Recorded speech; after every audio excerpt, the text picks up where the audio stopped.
Mauvaise mère après minuit. Ma mère m'a toujours dit de ne jamais répondre si on frappe à la porte après minuit.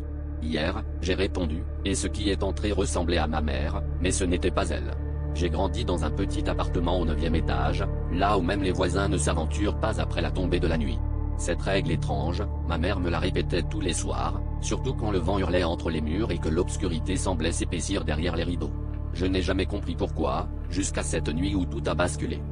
Il était minuit 17 quand j'ai entendu les 3 coups secs, presque impatients, résonner contre la porte.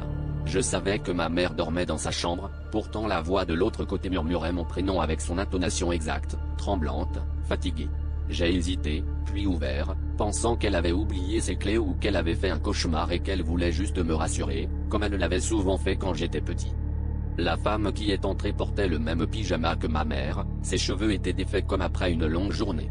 Mais il y avait quelque chose qui clochait, son sourire ne touchait pas ses yeux, et ses doigts semblaient trop longs, presque articulés bizarrement à la lumière crue du couloir. Elle m'a serré contre elle, un peu trop fort, et a murmuré à mon oreille une phrase que je n'avais jamais entendue de la bouche de ma vraie mère: « Merci de m'avoir laissé entrer cette fois. » Je me suis figé, et en reculant, j'ai aperçu ma véritable mère, debout dans l'embrasure de la porte de sa chambre, les yeux grands ouverts de terreur. Elle a prononcé un seul mot, presque inaudible: « Cours ». Mais il était trop tard.